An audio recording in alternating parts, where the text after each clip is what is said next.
My name is Constance Miller, and I'm 75 years old. I spent 43 years as a registered nurse, working night shifts in emergency rooms, caring for patients while their families slept, saving lives while building my own life on discipline and sacrifice.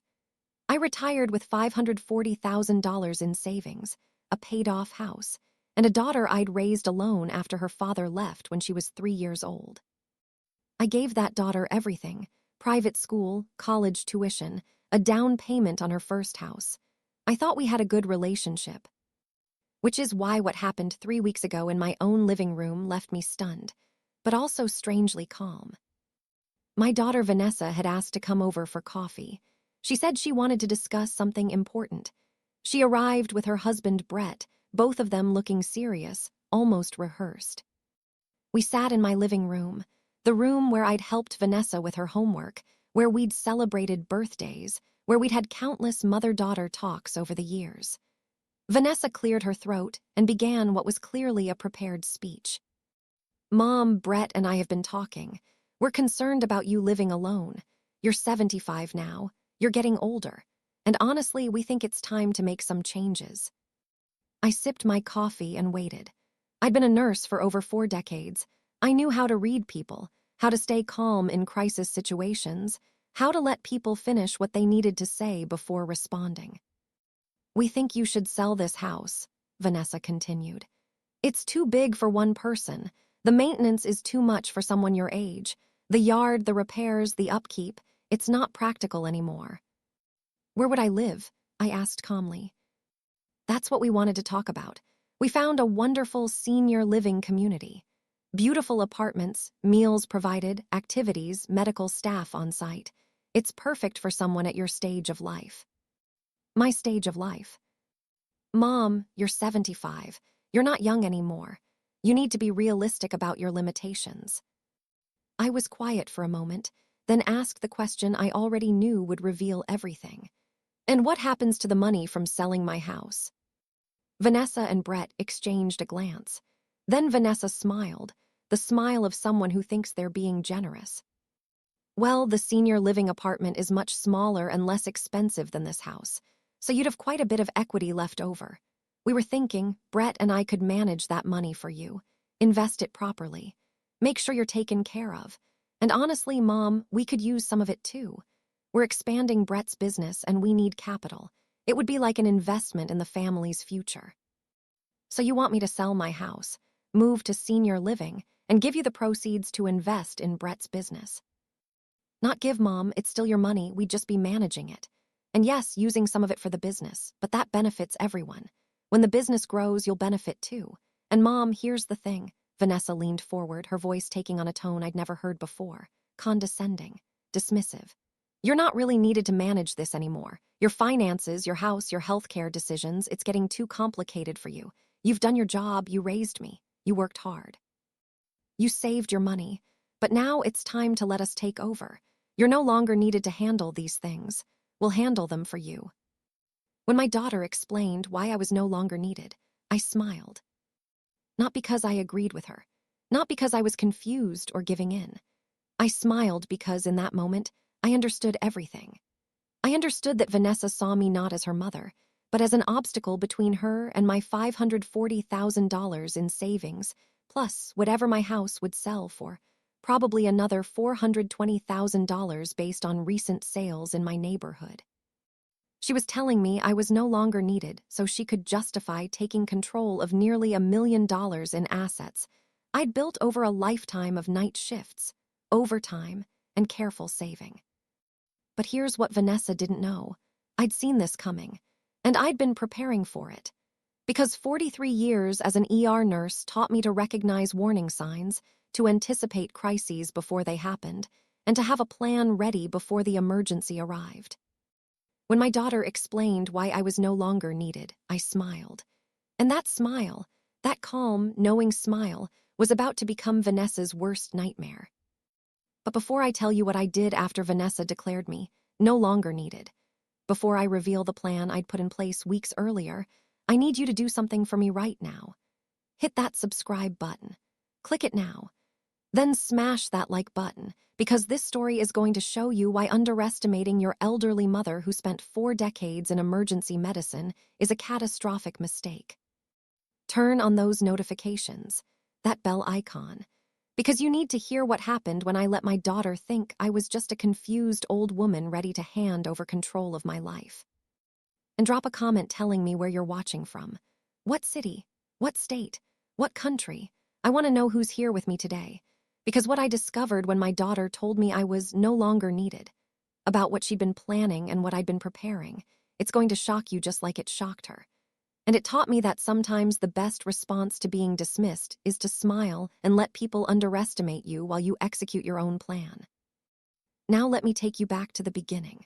Let me tell you about my relationship with Vanessa, about the warning signs I'd noticed, and about how I came to be sitting in my living room, smiling while my daughter explained why I should hand over control of my entire life.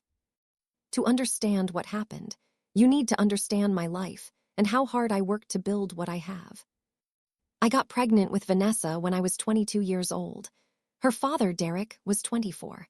We got married quickly, both of us young and unprepared for parenthood but determined to make it work. It didn't work. Derek was irresponsible with money, unreliable with work, and uninterested in being a father. When Vanessa was 3, he left. Just packed his things one day while I was at work and disappeared. I later found out he'd moved across the country with another woman. So there I was, 25 years old, single mother, with a toddler and no child support because Derek was impossible to track down. I was working as a registered nurse, but even with a nursing salary, raising a child alone was expensive. I worked night shifts because they paid more. I'd work 7 p.m. to 7 a.m., sleep a few hours while Vanessa was at daycare, pick her up in the afternoon, spend time with her in the evening, get her to bed, then go back to work. For years, that was my life. Work, sleep, mother, repeat. But I was determined that Vanessa would have everything I didn't have growing up. I'd grown up poor. My parents worked factory jobs. We lived paycheck to paycheck. I wanted more for my daughter. So I saved aggressively. I put Vanessa in good schools, private schools when I could afford it. I paid for dance classes, piano lessons, summer camps. I saved for college starting when she was in kindergarten. When Vanessa was ready for college, I'd saved $80,000 in her college fund. It wasn't enough to cover everything, but combined with scholarships and some student loans, she graduated from a good university with minimal debt. After college, Vanessa got a job in marketing. She was doing well, making decent money. At 26, she married Brett, who worked in business consulting. They seemed financially stable. But I noticed over the years that Vanessa and Brett spent money very freely. Expensive vacations, new cars every few years, designer clothes, a big house with a big mortgage. Vanessa, are you saving anything? Building an emergency fund? Mom, we're fine. We both have good jobs. We can afford our lifestyle. But what about retirement? Are you contributing to 401(k)s? We'll worry about that later. Right now, we're young. We want to enjoy life. It bothered me, but I tried not to interfere. Vanessa was an adult. She could make her own financial decisions. Then, about 2 years ago, Vanessa started asking me for money. Small amounts at first. Mom, can you lend me $2,000? Just until Brett's bonus comes through. I lent it. She never paid it back. Mom, we're short on our mortgage this month. Can you help us out with $3,500? I helped. Again, no repayment. Over 2 years, I lent Vanessa and Brett about $28,000. They always promised to pay me back. They never did. Finally, I said no. Vanessa, you owe me $28,000 already. I can't keep lending you money you never repay. Mom, we're going to pay you back. We're just going through a tight spot right now. You've been going through a tight spot for 2 years. Vanessa, you need to cut your expenses and live within your means. She was hurt. I can't believe you're being so selfish. You have plenty of money. You're just sitting on it while your own daughter struggles. I'm not sitting on it. It's my retirement savings. Vanessa, I worked 43 years for that money. It's for my future. After that conversation, I noticed a shift in how Vanessa treated me. She became more focused on my age, my health, my supposed need for help. Mom, you're 73. Have you thought about what you'll do if you get sick? Who would take care of you? I'm healthy. I see my doctor regularly. I'm fine. But what if you're not fine? What if you fall? What if you have a medical emergency? Mom, you need a plan. I have a plan. I have good health insurance. I have savings. I have legal documents in place. Legal documents? Like what? Power of attorney, healthcare directive, will. Everything's handled. Who's your power of attorney? My attorney, George Harrison. He's handled my legal affairs for 20 years. Vanessa frowned. An attorney? Mom, that should be family. It should be me. George is professional and objective. That's what I want. But Vanessa kept pushing. Every visit, she'd bring up my age, my health, my need for family to help manage things. Then, about 6 months ago, something happened that made me very suspicious. Vanessa started visiting more frequently. She'd come over and look around my house, making comments. Mom, this house is so big. Don't you get lonely here all by yourself? I like my house. I've lived here for 30 years. But the maintenance, Mom, the yard work, the repairs, isn't it getting to be too much? I have people who help me, a lawn service, reliable contractors for repairs. I manage fine. But wouldn't it be easier to live somewhere smaller, where you didn't have to worry about all this? One day, I came home from grocery shopping to find Vanessa in my home office. My desk drawers were open. Papers were spread out. Vanessa, what are you doing? She jumped, looking guilty. Oh, Mom, you're home early. I was just looking for a notepad. Notepads are in the kitchen. Why are you in my office going through my desk? I needed to write something down, and I thought you might have notepads in here. But I knew what she was doing. She was looking through my financial documents, trying to find out how much money I had, where it was kept, how my accounts were organized. I didn't confront her directly. Instead, I did what I'd learned to do in 43 years of nursing. I observed, I documented, and I prepared for the crisis I saw coming. I started keeping a journal of Vanessa's visits and comments, the questions about my finances, the suggestions that I sell my house, the implications that I was getting too old to manage my own affairs. I also did something else.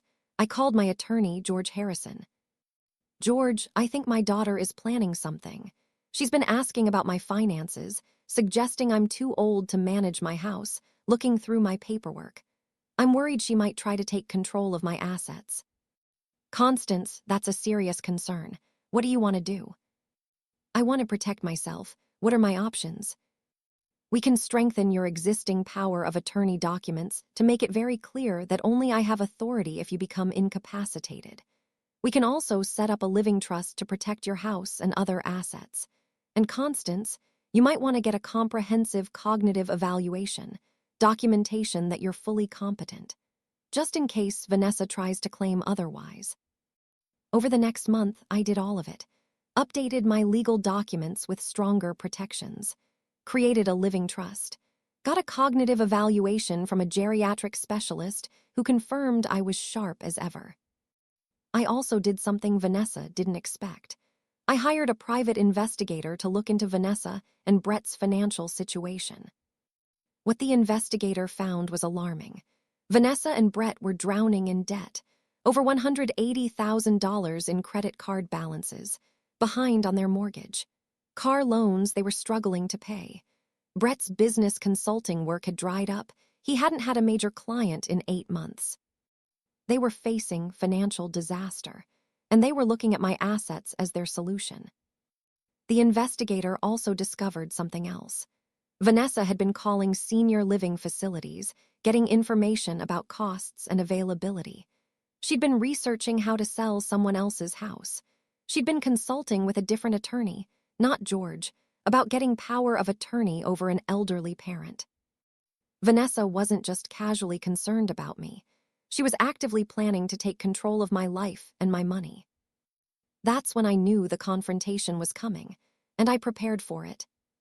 3 weeks ago, when Vanessa called asking to come over for an important talk, I knew what was coming. I was ready. We sat in my living room. Vanessa gave her prepared speech about me being too old, needing to sell my house, moving to senior living. Then she delivered the line that revealed everything. You're no longer needed to handle these things. We'll handle them for you. When my daughter explained why I was no longer needed, I smiled. Vanessa looked relieved. She thought my smile meant I was agreeing, that I was grateful for her taking over, that I was ready to hand over control. I'm so glad you understand, Mom. This is for the best. You've worked so hard for so long.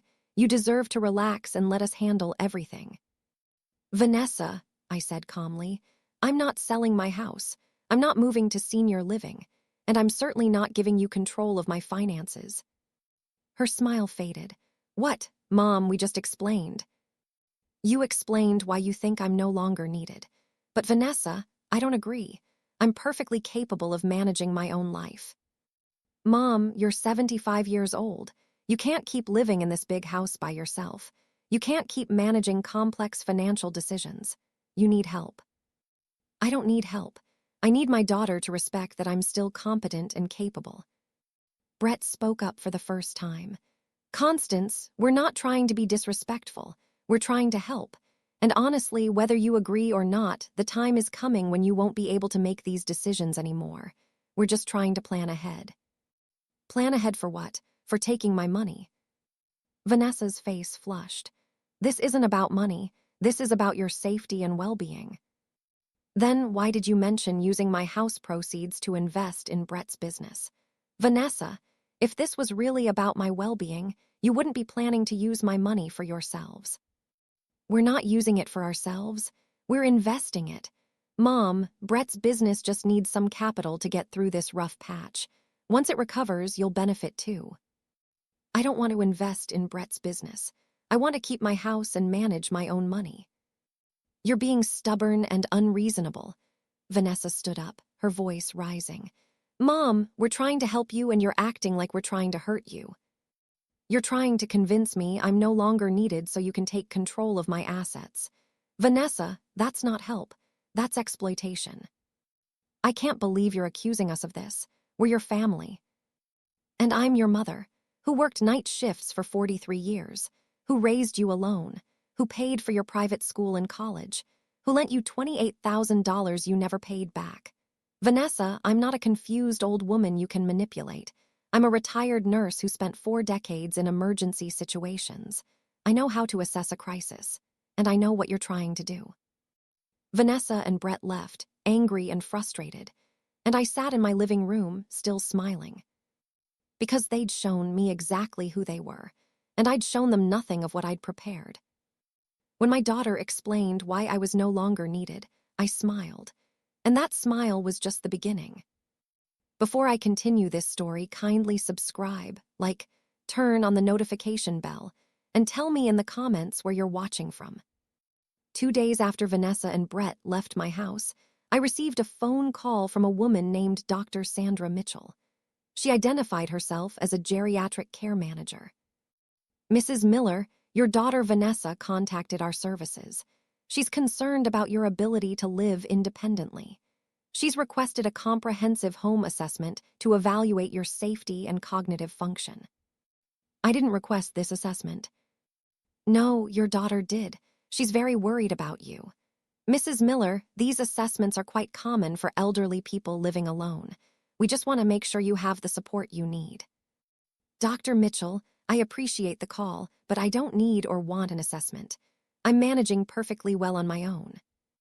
Mrs. Miller, your daughter mentioned you've been having some memory issues, forgetting to pay bills, confusion about medications, difficulty maintaining your home.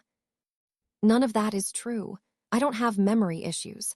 I pay my bills on time every month.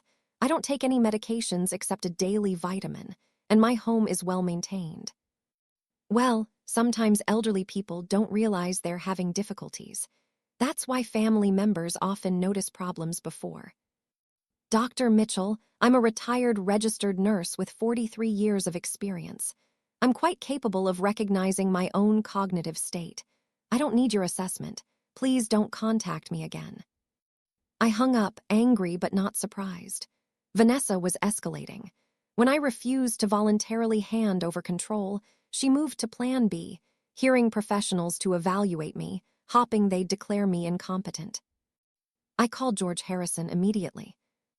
George, Vanessa hired a geriatric care manager to assess me. She told them I have memory issues and can't maintain my home. None of it is true. Did you let them in? No, I refused the assessment. But George, Vanessa's not going to stop. What's next? She might try to petition for guardianship.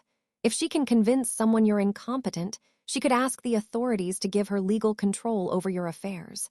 But Constance, you have strong documentation. You had a cognitive evaluation last month showing you're completely competent. You have no medical evidence of decline. She'd have a very hard time succeeding. But she could try. She could try, and even if she fails, the process would be stressful for you. Constance, I think it's time to be proactive. Instead of waiting for Vanessa to make her next move, let's make ours. What do you suggest? Send her a letter from my office on legal letterhead. Make it clear that you're aware of her attempts to have you declared incompetent, that you have documentation of your full capacity, and that any further attempts will be met with legal action. Sometimes a letter from an attorney is enough to make people back down. And if it doesn't make her back down, then we'll know she's serious about this, and we'll take more aggressive steps to protect you. George drafted the letter and sent it to Vanessa the next day. It was professional but firm. Dear Ms. Peterson, I am writing on behalf of my client, Constance Miller, your mother. It has come to Mrs. Miller's attention that you have been contacting care management services and making false claims about her cognitive state and ability to live independently. Please be advised that Mrs. Miller is fully competent. She recently underwent comprehensive cognitive evaluation by a board-certified geriatric specialist, scoring in the 96th percentile for her age group. She manages her own finances without difficulty, maintains her home properly, and makes sound decisions about her health care and personal affairs. Mrs. Miller is aware that you have suggested she sell her home and give you control of her finances. She has declined to do so. This is her right as a competent adult. Any further attempts to have Mrs. Miller declared incompetent, to interfere in her financial affairs, or to spread false information about her cognitive state will be considered harassment and elder abuse.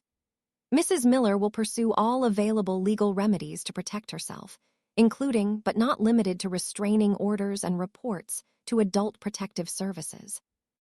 Mrs. Miller hopes you will respect her autonomy and discontinue these efforts. Sincerely, George Harrison, attorney at law. Vanessa called me an hour after receiving the letter. She was furious. Mom, what is this? You sent your attorney after me, your own daughter. You hired a care manager to evaluate me based on lies about my competence. Vanessa, you told them I have memory issues and can't maintain my home. None of that is true. I'm worried about you. Is it a crime to be concerned about my mother?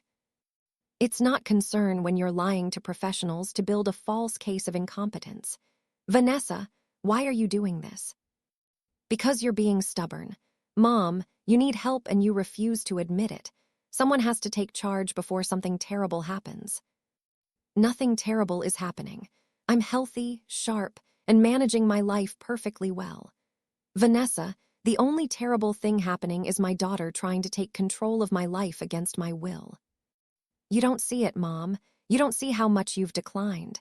You're forgetful, you're confused. You're not safe living alone.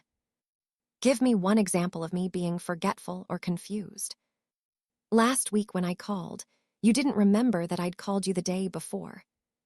Because you didn't call me the day before. Vanessa, I keep a phone log.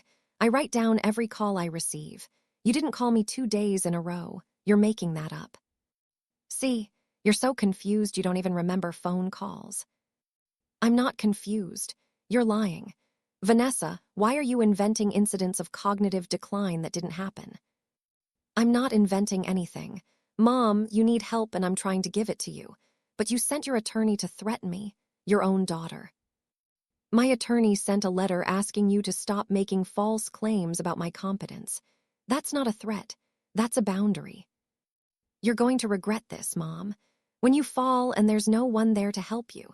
When you make a terrible financial decision because you're too confused to understand what you're doing. When something bad happens and you're all alone, remember that you pushed away the people who were trying to help. She hung up, and I sat in my quiet house, shaken but resolute. Vanessa wasn't going to stop. George's letter hadn't deterred her. It had made her angrier and more determined. A week later, I got a visit from Adult Protective Services. A social worker named Timothy Brooks came to my door. "Mrs. Miller, we received a report expressing concern about your welfare. May I come in?" "What kind of concern?" "The report claims you're living in unsafe conditions, that you're not properly caring for yourself, that you may be experiencing cognitive decline that's affecting your ability to live independently." "Who made this report?" "The report was anonymous, but we're required to investigate all claims. Mrs. Miller, may I come in and speak with you?" I let Timothy inside. He looked around my clean, well-organized house. We sat in my living room and he asked me questions about my daily routine, my health, my ability to manage household tasks. "Mrs. Miller, I don't see any evidence of unsafe conditions. Your home is clean and well-maintained. You seem articulate and clear-thinking. Can you tell me about your typical day?" I described my routine: morning walk, breakfast, reading the newspaper, household chores, visiting with friends, managing my finances online, cooking healthy meals. "Do you have any difficulty with daily activities? Bathing, dressing, cooking, managing medications?" "None. I'm in good health. I don't take any regular medications. I do everything myself." The report mentioned cognitive decline. Have you noticed any memory problems? Confusion? Difficulty making decisions? "No, I had a cognitive evaluation done last month by a geriatric specialist. I can provide you with a copy of the results if you'd like. I scored in the 96th percentile." Timothy looked relieved. "That won't be necessary. Mrs. Miller, it's clear to me that this report was false. You're obviously capable of caring for yourself. I'm going to close this case as unfounded." "Can you tell me who filed the report?" "It was anonymous. But Mrs. Miller, false reports to Adult Protective Services are taken seriously. If you have reason to believe someone filed this report in bad faith, you can file a complaint."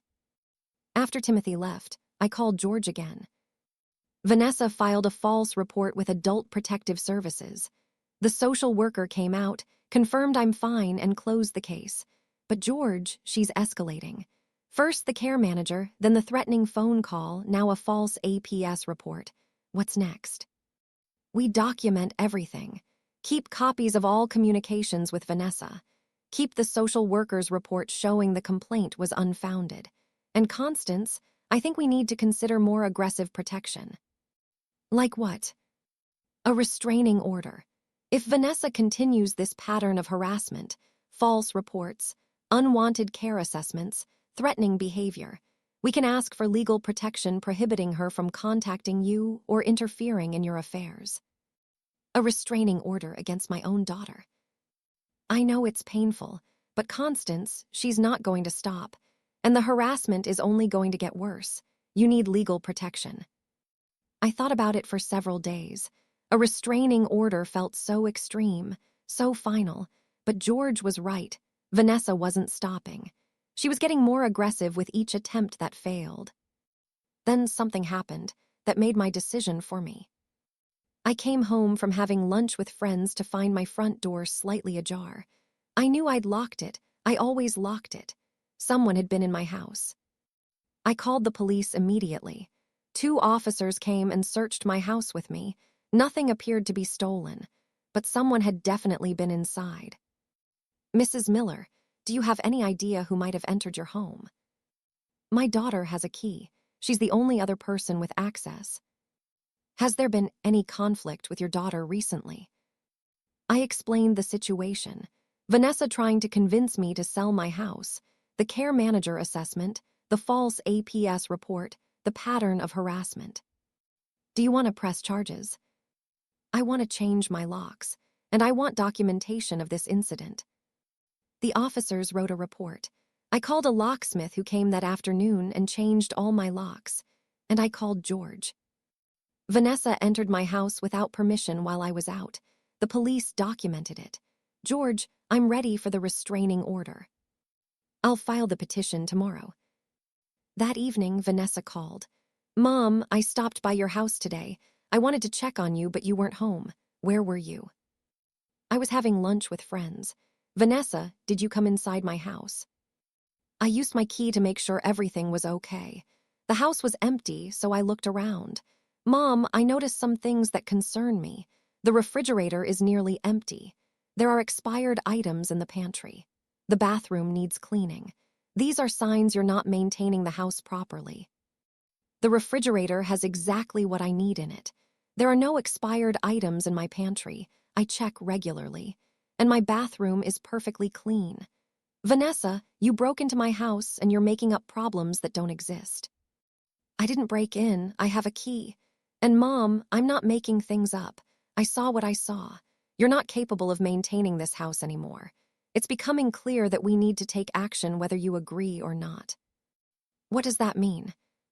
It means we're going to do what's necessary to protect you, even if you don't understand that you need protection. Vanessa, I've changed the locks. Your key no longer works, and I'm filing for a restraining order. You're not to come to my house, contact me, or interfere in my life anymore. A restraining order. Mom, you can't be serious. I'm your daughter. And you're harassing me. You're filing false reports. You're breaking into my house. You're trying to have me declared incompetent when I'm perfectly capable. Vanessa, you've made your choice. Now I'm making mine. You're going to regret this. When you're all alone with no one to help you, remember this conversation. She hung up, and I sat in my newly secured house, feeling sad but determined. 2 weeks later, I sat in a small office with George and a hearing officer who would decide whether to grant my restraining order petition. Vanessa was there with an attorney she'd hired, a man named Paul Chambers who specialized in elder law. The hearing officer reviewed my petition, which detailed Vanessa's attempts to have me declared incompetent, the false APS report, the unauthorized entry to my house, and the pattern of harassment. Vanessa's attorney argued that this was a family dispute being blown out of proportion. Your Honor, my client is simply concerned about her elderly mother's welfare. She's made some mistakes in how she's approached the situation, but her intentions are good. George responded, This isn't about good intentions. Mrs. Miller is a fully competent adult who's made clear decisions about her life.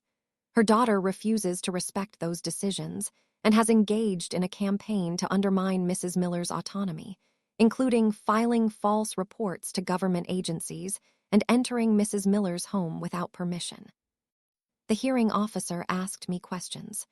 Mrs. Miller, why do you believe you need a restraining order against your daughter? Because she won't stop trying to take control of my life. I've told her repeatedly that I'm capable of managing my own affairs. Instead of respecting that, she's hired people to evaluate me without my consent, filed false reports claiming I'm incompetent, broken into my house, and threatened to take action whether I agree or not. I need legal protection from her harassment. Ms. Peterson, what do you say to these allegations? Vanessa looked at the hearing officer with tears in her eyes. I love my mother. I'm worried about her. She's 75 years old, living alone in a big house. I see signs that she's declining, forgetfulness, confusion, inability to maintain her home. I've tried to help, but she refuses to accept that she needs it. I'm not harassing her. I'm trying to save her from herself. Mrs. Miller, your daughter claims you're showing signs of cognitive decline. What's your response? I had a comprehensive cognitive evaluation 4 weeks ago. I scored in the 96th percentile for my age group. I have no medical evidence of decline. I manage my finances independently. I can provide bank statements, investment records, tax returns showing I handle complex financial matters without difficulty. I maintain my home.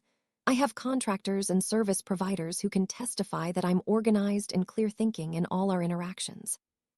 My daughter's claims are not based on my actual condition. They're based on her desire to access my assets. The hearing officer reviewed the cognitive evaluation report George had submitted. He reviewed the APS report showing Vanessa's complaint was unfounded. He reviewed the police report documenting the unauthorized entry to my house. I'm granting a temporary restraining order. Ms. Peterson, you are prohibited from contacting your mother, coming to her home, or interfering in her affairs for the next 6 months. If you violate this order, you'll face arrest.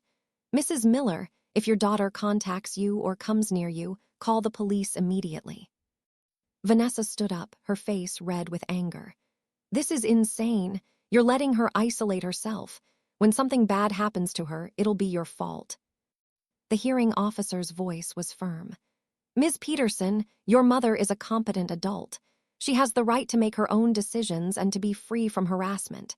This hearing is concluded. As we left the building, Vanessa tried to approach me. George stepped between us. Ms. Peterson, the restraining order is now in effect. Stay away from my client. Vanessa looked at me with such hatred in her eyes. You're going to die alone, Mom, and you'll deserve it. I didn't respond. I just walked to my car with George and drove home. When my daughter explained why I was no longer needed, I smiled, because I knew even then that I was more capable than she'd ever imagined. And now, with a restraining order in place, I'd protected myself from her attempts to steal my independence and my money.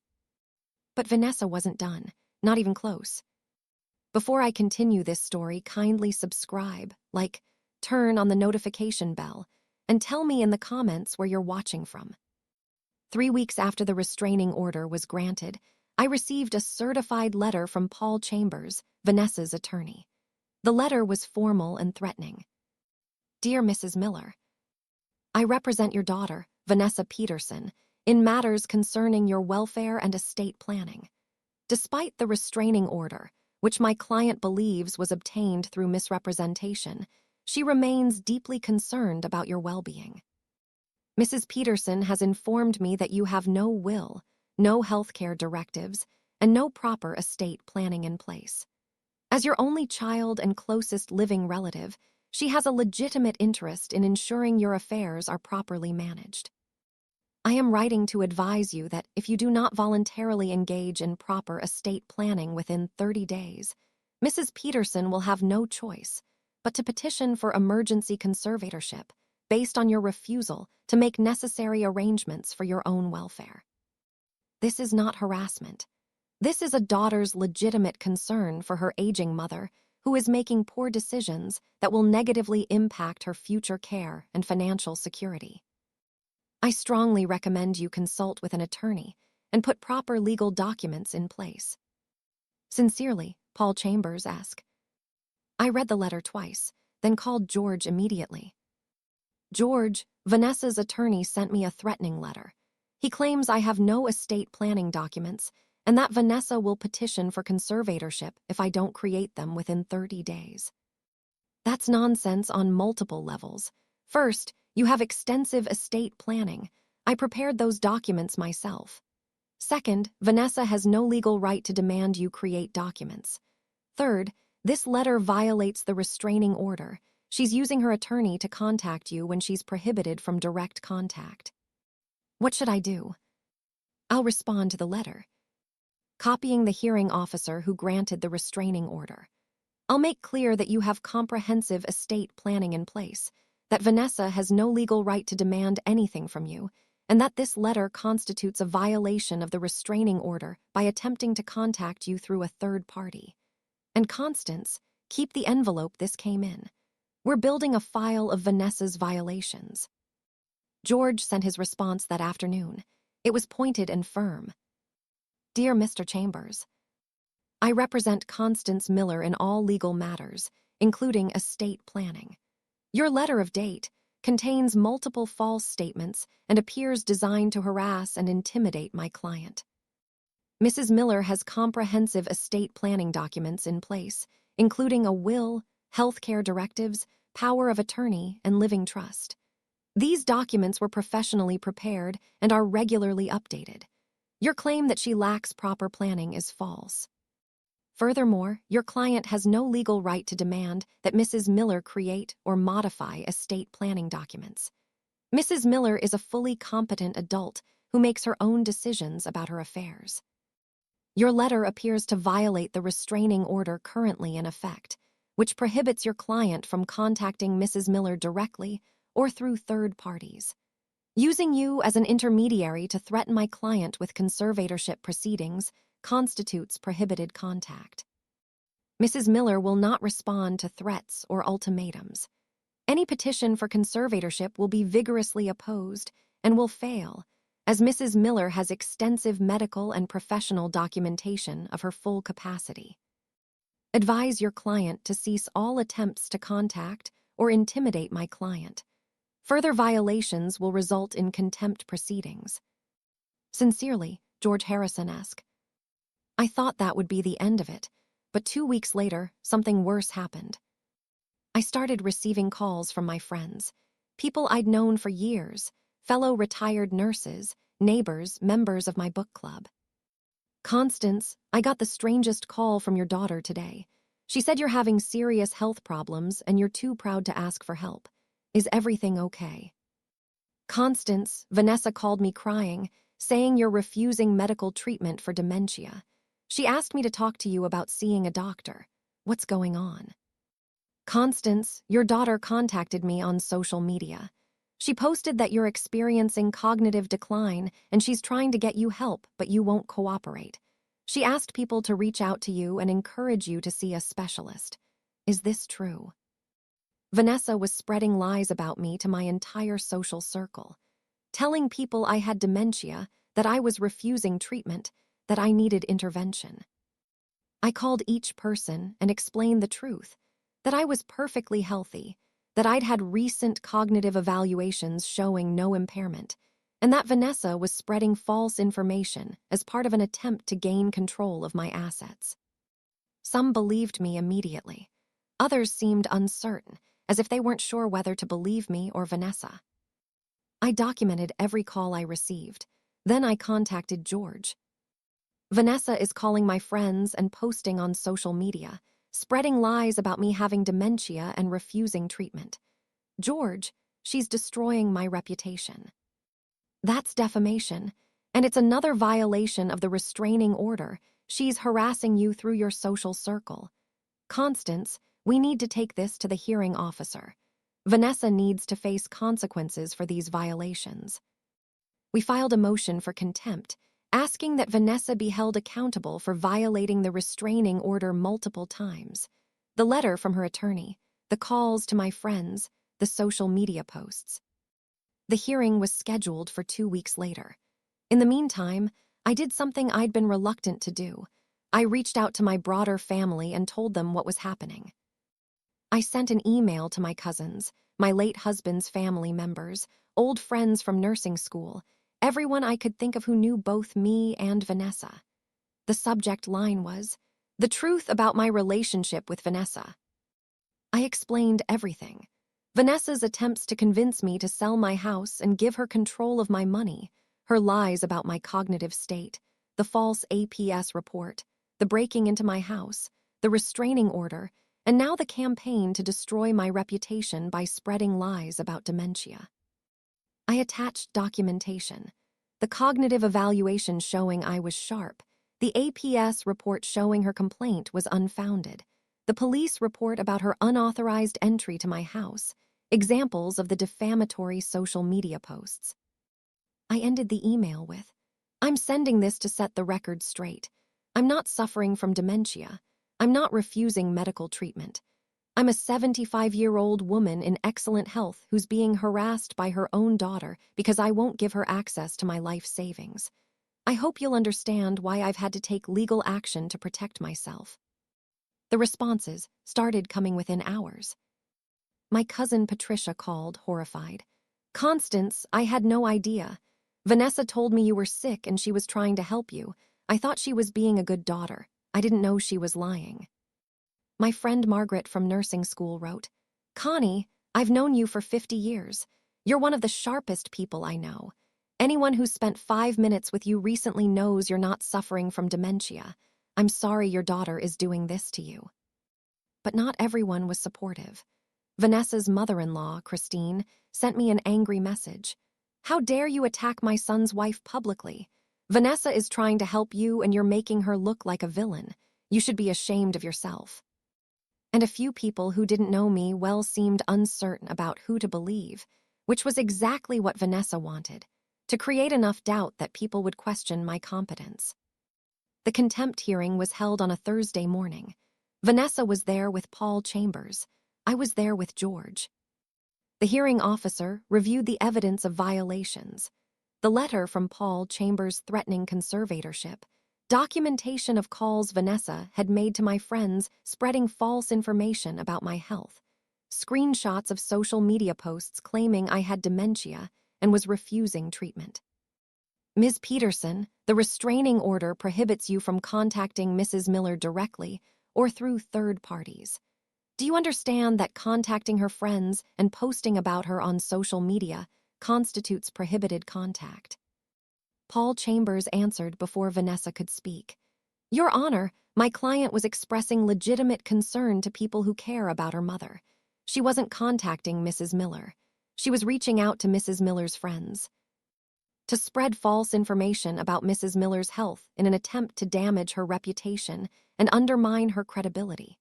Mr. Chambers, your client posted on social media that Mrs. Miller has dementia and is refusing treatment. Those are defamatory lies. Mrs. Miller has medical documentation showing she's cognitively sound.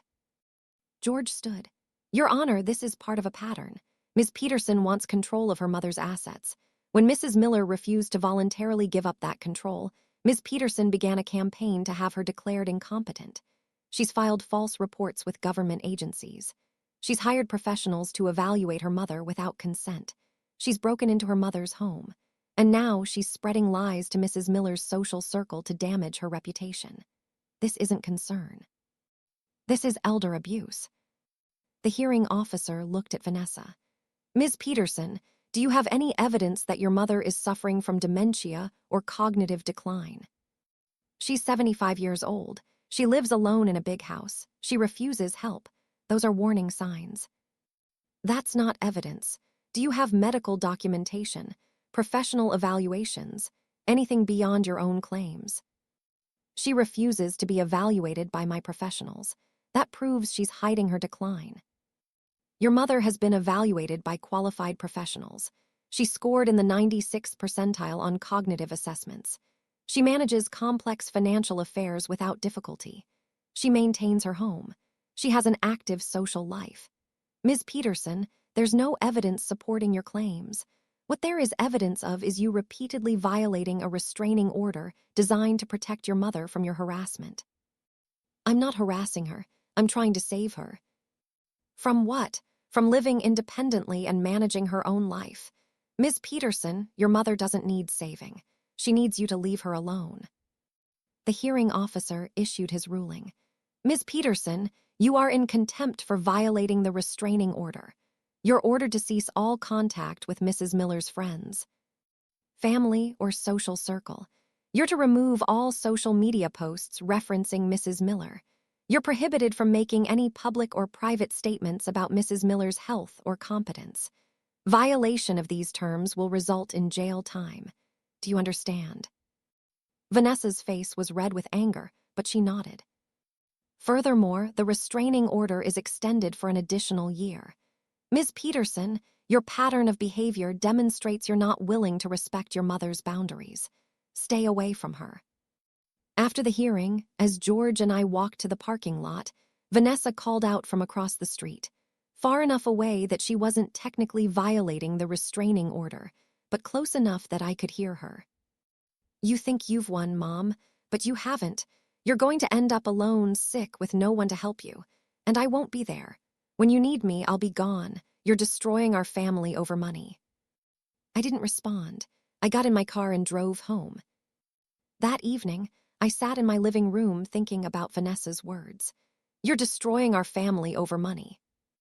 But it wasn't about money. It was about respect, about autonomy, about a daughter who saw her mother as an asset to be managed rather than a person to be honored. When my daughter explained why I was no longer needed, I smiled because I saw clearly what she was doing. And every action she'd taken since then, the care manager, the false APS report, the break-in, the defamation, had proven that my initial assessment was correct. Vanessa didn't love me. She loved my money, and when I wouldn't give it to her, she tried to take it by force.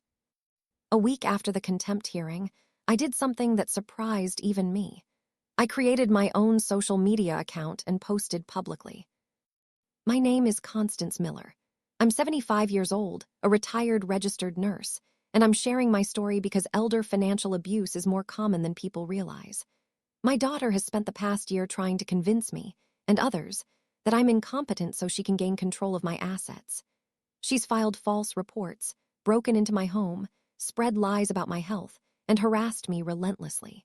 I've had to get a restraining order against my own daughter to protect myself. I'm sharing this because other elderly people are going through similar situations and often suffer in silence. You don't have to be silent. You have the right to manage your own life, no matter what your adult children think. Document everything. Get professional evaluations proving your competence. Seek legal protection when necessary. And don't let anyone convince you that you're no longer needed to manage your own affairs. You are needed. Your voice matters. Your choices matter. Protect yourself. The post went viral within my community. Local news picked it up. I was interviewed by a journalist who was writing a story about elder financial exploitation. Mrs. Miller, what would you say to other elderly people whose children are trying to take control of their lives? I'd say, don't be afraid to fight back. Your children may tell you they're acting out of love and concern. They may make you feel guilty for not trusting them. They may paint you as stubborn or unreasonable. But if they won't respect your decisions, if they're lying about your competence, if they're more interested in your money than your well-being, fight back. Get evaluations proving you're capable. Document their harassment. Seek legal protection. Don't let anyone steal your independence. Your daughter claims she was just concerned about you. What's your response? Concern doesn't involve filing false reports. Concern doesn't involve breaking into my home. Concern doesn't involve spreading lies on social media. My daughter wasn't concerned about me. She was concerned about getting access to my money. And when I refused, she tried to take it by force. The article was published and shared widely. I received dozens of messages from other elderly people facing similar situations, children pressuring them to sell their homes, claiming they were incompetent, trying to gain control of their assets. I started responding to messages, offering advice, connecting people with elder law attorneys. I became, unexpectedly, an advocate. But I also knew Vanessa would see the article, and I knew it would make her even angrier. Before I continue this story, kindly subscribe, like, turn on the notification bell, and tell me in the comments where you're watching from. 2 weeks after the article about elder financial abuse was published, featuring my story and my photo, I received a package in the mail. It was from Vanessa, sent through her attorney Paul Chambers to avoid violating the restraining order directly. Inside was a flash drive and a letter. The letter read, "Mom, I'm sending this through my attorney because I'm not allowed to contact you directly. The flash drive contains photos and videos of you from the past 6 months. I've been documenting your decline because I knew you'd deny it. Look at these and tell me you're fine. Look at yourself and admit you need help. This isn't about money. This has never been about money. It's about a daughter watching her mother deteriorate and being powerless to stop it. Please, look at the evidence. See yourself the way I see you. And please, let me help you before it's too late." I called George immediately. Vanessa sent me a flash drive claiming to have evidence of my cognitive decline. Should I even look at it? "Let me come over and we'll look at it together. If she's been surveilling you, that could be another violation. And Constance, whatever's on that drive, will evaluate it objectively." George came over that evening. We put the flash drive into my computer and opened the files.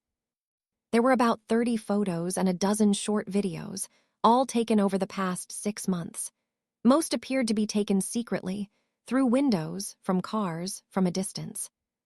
The first photo showed me standing in my driveway looking confused, holding my car keys.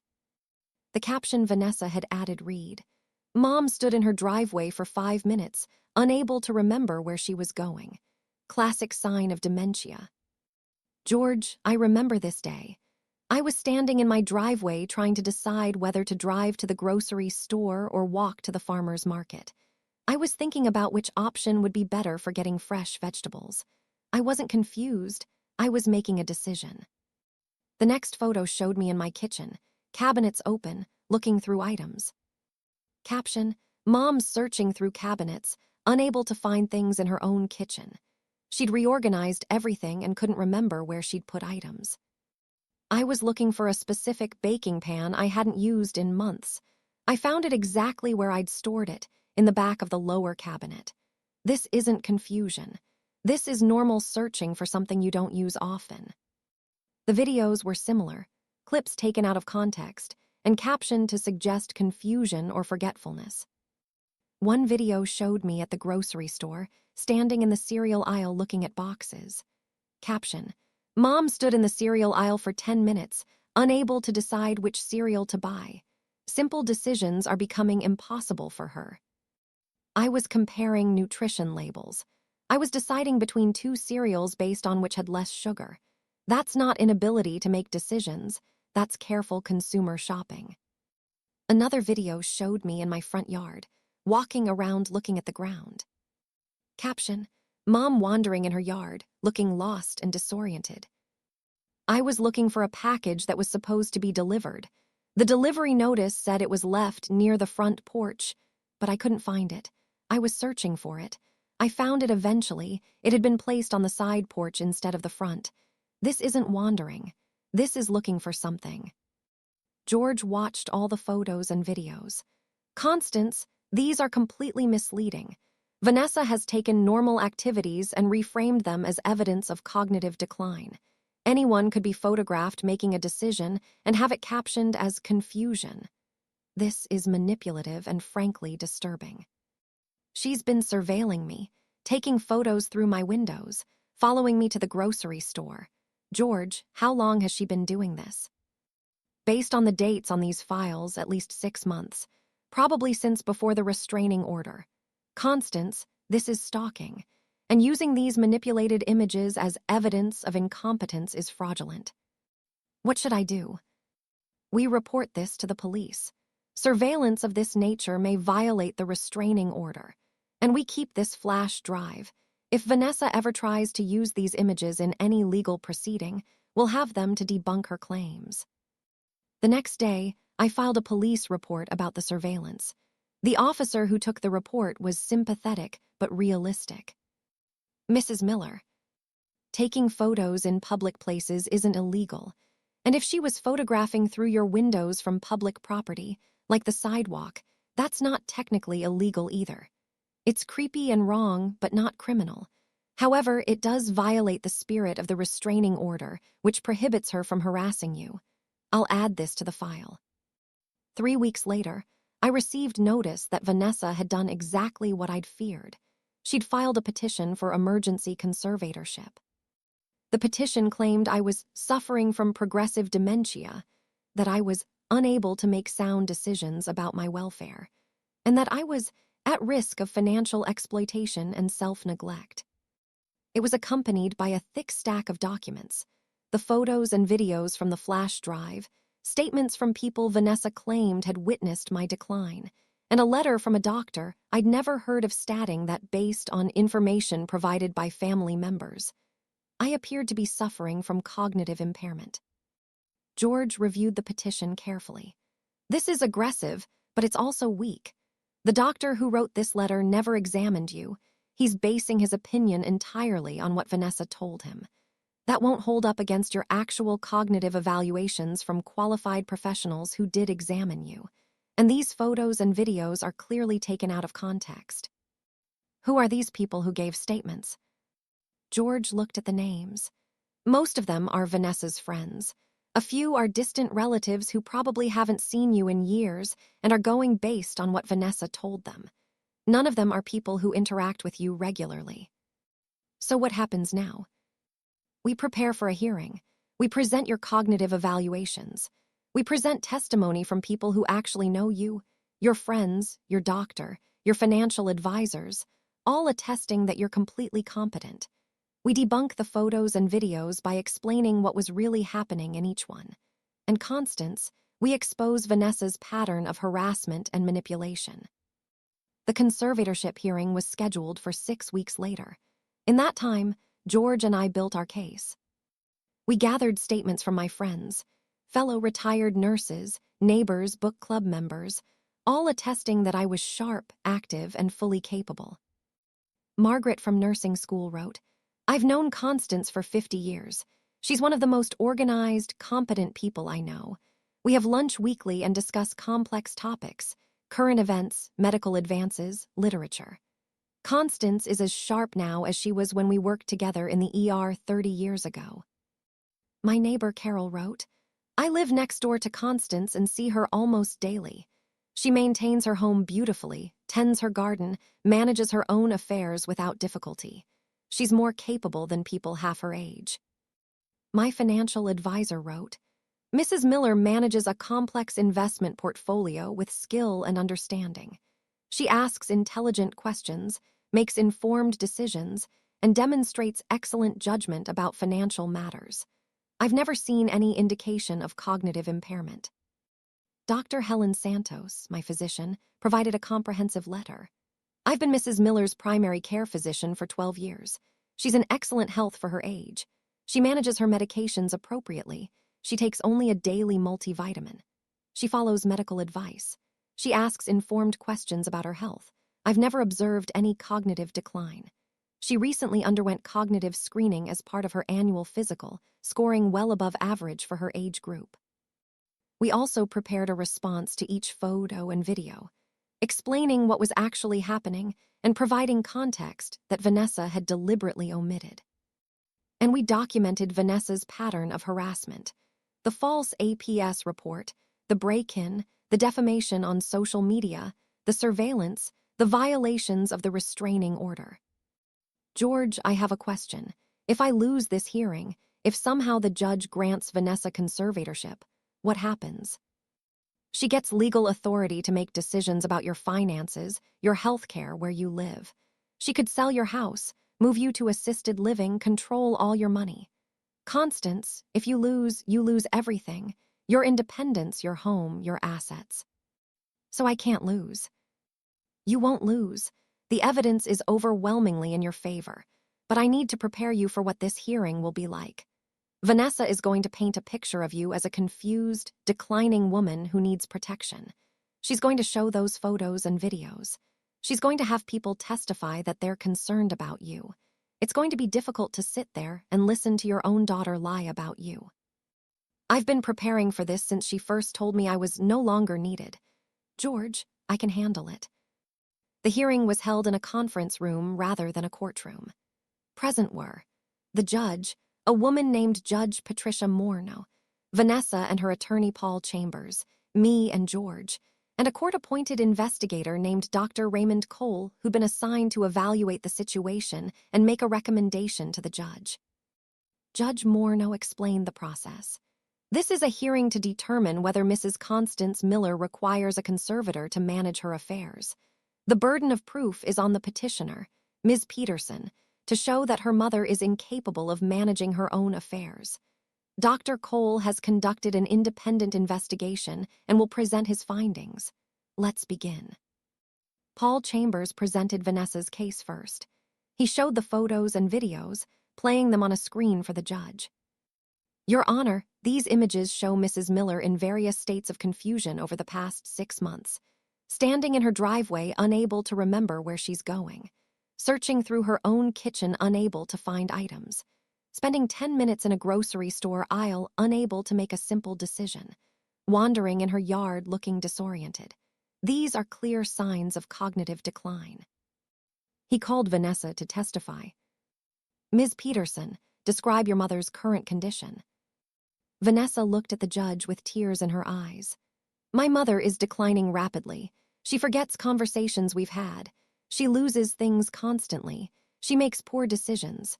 Your Honor, I've watched my mother go from a sharp, capable nurse to someone who can't remember where she parked her car. It's heartbreaking." Give me specific examples. Last month, I called her and mentioned I'd be visiting on Saturday. When I arrived on Saturday, she was surprised to see me. She'd completely forgotten our conversation. She couldn't remember that we'd talked just 2 days before. I knew this was a lie.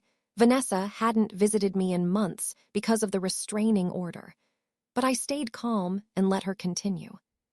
She's also become paranoid. She accused me of trying to steal from her when I was just trying to help her manage her finances. She got a restraining order against me, her own daughter, because I was concerned about her. That kind of paranoid thinking is classic dementia behavior. Ms. Peterson, do you love your mother? Of course, that's why I'm doing this. I love her too much to watch her destroy her life. She needs help, and I'm the only family she has who can provide it. Then Paul Chambers called his witnesses, people who gave statements about my supposed decline. Most had never met me in person.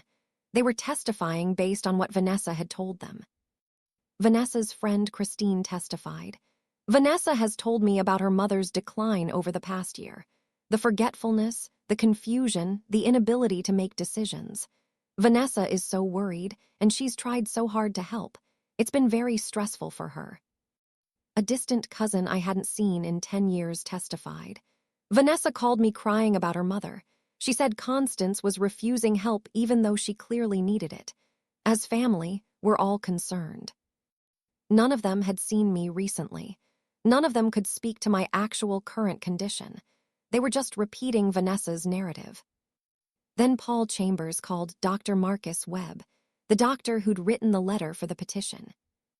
Dr. Webb, you wrote a letter stating that Mrs. Miller appears to be suffering from cognitive impairment. What's that opinion based on?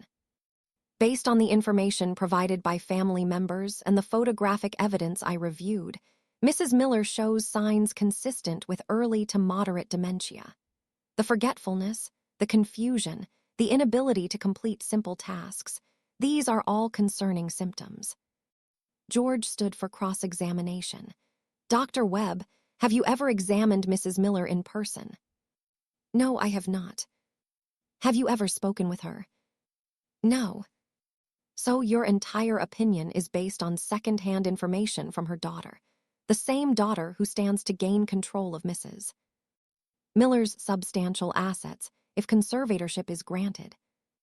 I reviewed the evidence provided. You reviewed photos and videos that were taken out of context and captioned by someone with a financial interest in having Mrs. Miller declared incompetent. Dr. Webb, would you diagnose any patient with dementia without ever examining them personally? Well, no, but would you write a letter supporting a conservatorship for someone you've never met, based solely on information from an interested party? The daughter seemed genuinely concerned. That's not what I asked. Dr. Webb, your letter carries weight because you're a physician, but you've violated basic medical ethics by diagnosing someone you've never examined. Isn't that true? Dr. Webb looked uncomfortable. I was asked to provide an opinion based on available information. And you did so without verifying that information or examining the patient. No further questions. Then it was our turn. George presented my cognitive evaluations, comprehensive assessments by board-certified geriatric specialists showing I was functioning in the 96th percentile for my age. He presented statements from my friends, my neighbors, my doctor, my financial advisor, all attesting to my complete competence. He called Dr. Helen Santos, my physician, who testified. I've examined Mrs. Miller regularly for 12 years. She's in excellent health. Her cognitive function is excellent. I've never seen any signs of dementia or decline. The claims in this petition are inconsistent with my direct observations of this patient. George called Margaret, my friend from nursing school, who testified. I have lunch with Constance every week. We discuss books, current events, medical topics, family matters. She's sharp, engaged, articulate. I'm a retired nurse. I know what cognitive decline looks like. Constance isn't experiencing it. Then George called me to testify. Mrs. Miller, Ms. Peterson claims you forget conversations. Do you forget conversations? No, I keep a detailed daily planner where I record phone calls, appointments, and important discussions. I can document every conversation I've had for the past year. Ms. Peterson showed photos of you appearing confused in various locations. Can you explain what was really happening in those photos? I went through each image, explaining the context Vanessa had deliberately omitted. The judge listened carefully, occasionally asking questions. Mrs. Miller, why do you think your daughter is pursuing conservatorship? Because I refuse to sell my house and give her control of my money. My daughter and son-in-law are in significant debt, over $180,000. They see my assets as the solution to their financial problems. When I wouldn't voluntarily give them access, they tried to take it by force through conservatorship. That's a serious accusation. Do you have evidence? George presented the private investigator's report showing Vanessa and Brett's financial situation. The massive debt, the mortgage arrears, the struggling business. Your Honor, Ms. Peterson has a clear financial motive for seeking conservatorship. This isn't about protecting her mother. It's about accessing her mother's assets. Finally, Dr. Raymond Cole, the court-appointed investigator, presented his findings. Your Honor, I spent considerable time investigating this case. I interviewed Mrs. Miller extensively. I reviewed her medical records, her financial documents, and statements from people who know her. I also reviewed the evidence presented by the petitioner. My conclusion is unambiguous. Mrs. Miller does not require a conservator. She is fully competent to manage her own affairs. Her cognitive function is excellent. She manages complex financial matters skillfully. She maintains her home properly. She has an active social life. She makes sound decisions about her health care and welfare. The photographs and videos presented by the petitioner are misleading. Taken in context, they show a woman engaged in normal activities, making decisions, searching for items, shopping carefully. There's nothing in these images that suggests cognitive impairment. Furthermore, I'm concerned about the petitioner's motives. Ms. Peterson has engaged in a pattern of harassment against her mother, filing false reports, spreading defamatory information, surveilling her mother without consent. The conservatorship petition appears to be a continuation of this harassment, motivated by financial interest rather than genuine concern.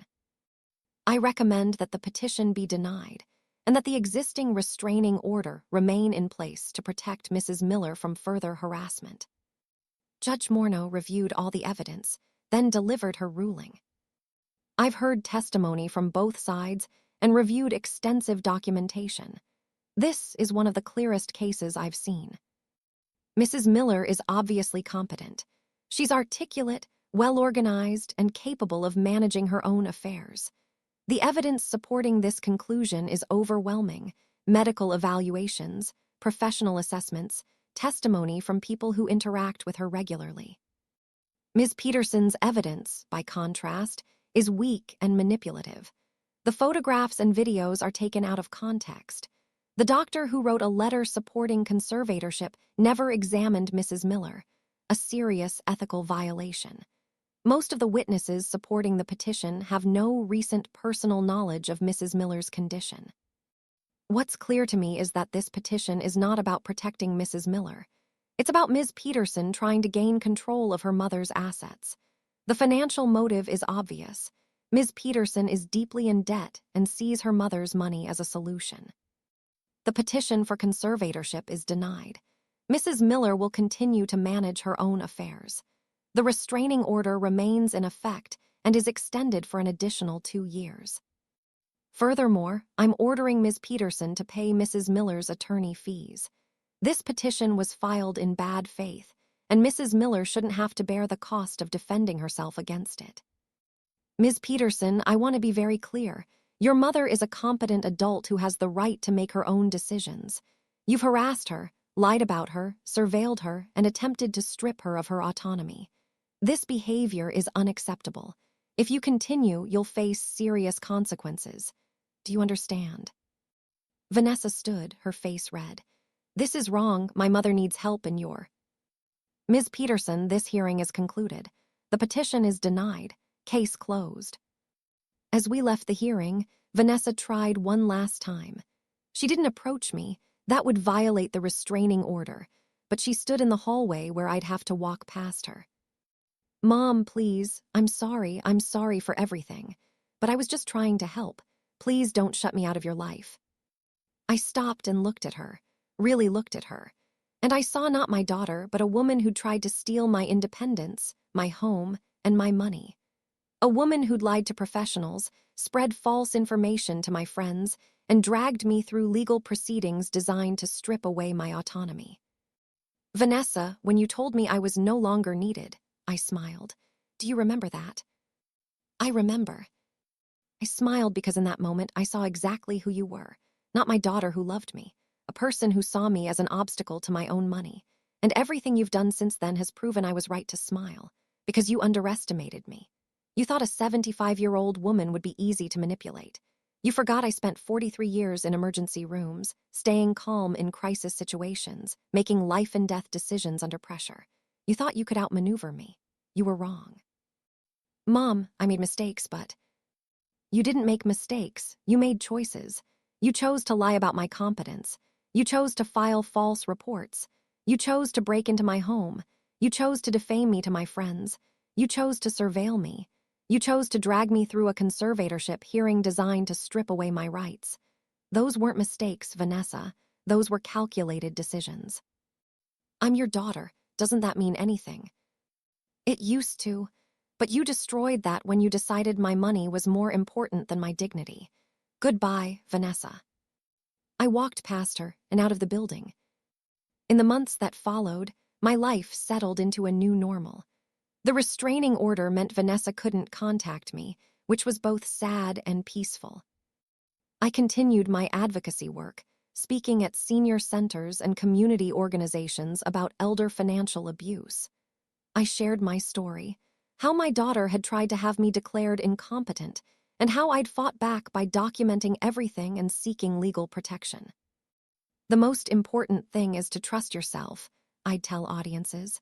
"If you're being told you're no longer needed, if family members are claiming you're confused when you know you're not, if someone is pressuring you to give up control of your life, trust your instincts.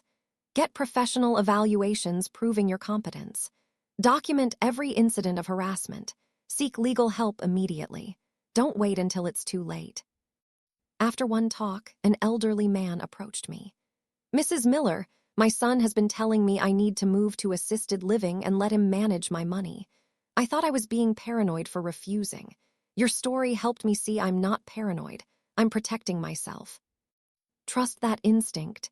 Get evaluated by professionals. Document everything your son says and does. And if necessary, get legal protection. You have the right to manage your own life. I also did something unexpected. I started a support group for elderly people dealing with financial exploitation by family members. We met monthly at a local community center. The group grew to about 20 regular members, men and women in their 70s, 80s, and 90s, all facing pressure from adult children or other relatives who wanted control of their assets.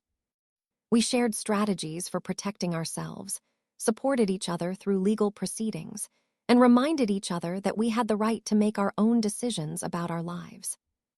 One woman, Dorothy, shared her story. "My daughter told me I couldn't live alone anymore. She said I was forgetting things and making bad decisions. She wanted me to sell my house and move in with her, but I knew I was fine. I got a cognitive evaluation like you suggested, Mrs. Miller. It showed I was completely competent. When I showed my daughter the results, she got angry, said the doctor was wrong. That's when I knew it wasn't really about my safety. It was about my house." "What did you do?" someone asked. I told her I wasn't selling, and I got an attorney to make sure my estate documents were in order so she couldn't override my wishes. She hasn't spoken to me in 6 months. It hurts, but I still have my house and my independence. Stories like Dorothy's reminded me that I wasn't alone. That elder financial abuse was widespread, and that fighting back, while painful, was necessary. 1 year after the conservatorship hearing was denied, I received a letter. It wasn't from Vanessa, it was from Brett, her husband. "Dear Constance, I'm writing to let you know that Vanessa and I are divorcing. The financial pressures, combined with the stress of the legal battles with you, destroyed our marriage. I want to apologize for my part in what happened. I was the one who first suggested that you should sell your house and invest in my business. I convinced Vanessa that it was a good plan, that you wouldn't really need all that money, that we could use it better than you could. I planted the seeds of what became a terrible situation. I've spent the past year in therapy, working on understanding why I thought any of that was acceptable. I've come to realize that I saw you not as a person, but as a resource. I saw your money as wasted because you weren't spending it on things I valued. I felt entitled to it because I was family by marriage. I was wrong. Your money is yours. You earned it through decades of hard work. You have every right to keep it, spend it, or save it as you see fit. I had no right to any of it, and Vanessa had no right to try to take control of it. I'm not asking for forgiveness. I'm just asking that you know that at least one person involved in this situation has taken responsibility and learned from it. I hope you're well. I hope you're still in your house, still independent, still strong. Sincerely, Brett. I read the letter 3 times. It was the first time anyone from Vanessa's side had acknowledged wrongdoing. The first time someone had taken responsibility instead of making excuses. I didn't respond to Brett's letter, but I kept it, as a reminder that sometimes people do learn. Sometimes they do change. Sometimes accountability happens, even if it comes too late to repair the damage. 2 years after telling me I was no longer needed, Vanessa made one final attempt to reach out. She sent a letter through a mutual friend, someone not covered by the restraining order. The letter was long and emotional. Mom, it's been 2 years since the conservatorship hearing. 2 years since I've spoken to you. 2 years of living with the consequences of my actions. I've lost my marriage. I've lost my relationship with you. I've lost the respect of many people who knew what I tried to do. I've spent 2 years in therapy trying to understand how I became someone who would try to steal from her own mother. What I've learned is this: I felt entitled to your money because I'm your daughter. I thought that being family gave me a claim to your assets. I thought you were being selfish by keeping money you didn't need when I needed it desperately. I was wrong about all of it. Your money isn't family money. It's your money. You earned it. You saved it. You have every right to it. And my financial problems aren't your responsibility to solve. I created them through my own poor choices, overspending, living beyond my means, making risky business decisions. I should have fixed them myself instead of trying to take your money. I also understand now what I did to you. I tried to have you declared incompetent when you were completely capable. I lied about you to professionals. I spread false information to your friends. I invaded your privacy. I harassed you. I tried to strip away your autonomy and independence. Those actions weren't love. They were abuse. I abused my own mother because I wanted her money. I'm not asking you to forgive me. I'm not asking for a relationship. I'm just asking you to know that I finally understand what I did, and I'm sorry, truly, deeply sorry. I hope you're well. I hope you're happy. I hope you're still in your beautiful house, still managing your own life, still strong and independent. You were right to fight back. You were right to protect yourself from me. You were right to smile when I told you you were no longer needed, because that smile meant you saw through my manipulation. You taught me a lesson I'll never forget. Underestimating elderly people is a catastrophic mistake. You were smarter, stronger, and more strategic than I ever imagined. Thank you for protecting yourself. And thank you for showing other elderly people, through your advocacy work, that they can protect themselves too. With regret and respect, Vanessa.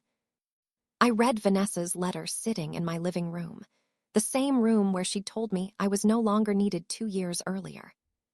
I thought about everything that had happened, the harassment, the false reports, the surveillance, the conservatorship attempt, the pain of having my own daughter try to steal my independence. But I also thought about what I'd gained, the advocacy work, the support group, the dozens of elderly people I'd helped protect themselves from family exploitation, the strength I'd found in standing up for myself. When my daughter explained why I was no longer needed, I smiled. And that smile changed everything. It changed me from a potential victim into a fighter. It showed Vanessa that I was more capable than she'd assumed. It started a journey that led to me helping countless others protect themselves. I wrote a brief response to Vanessa's letter. Vanessa, I received your letter.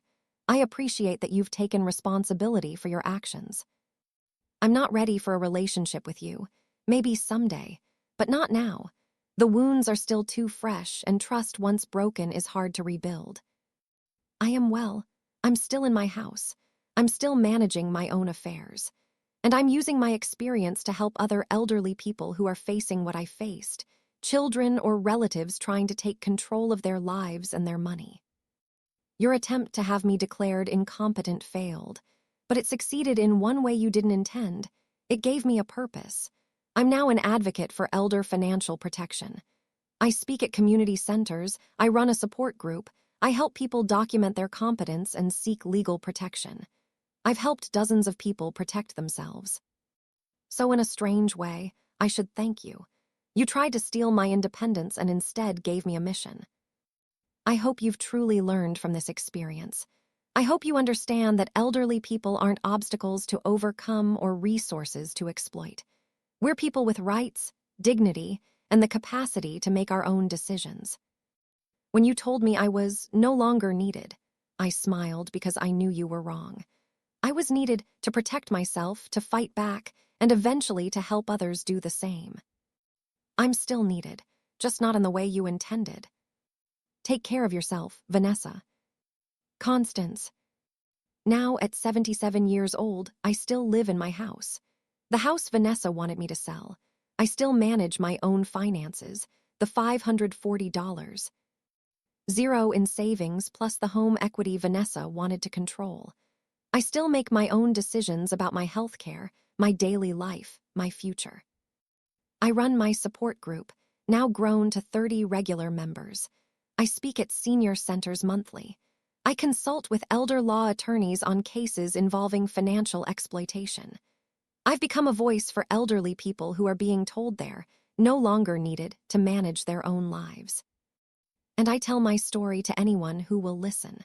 The story of a daughter who thought her elderly mother would be easy to manipulate, who thought a 75-year-old retired nurse wouldn't be able to fight back, who thought declaring her mother no longer needed would make her give up control.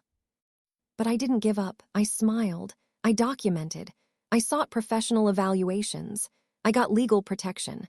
I fought back strategically and won. When my daughter explained why I was no longer needed, I smiled. Because I knew something she'd forgotten.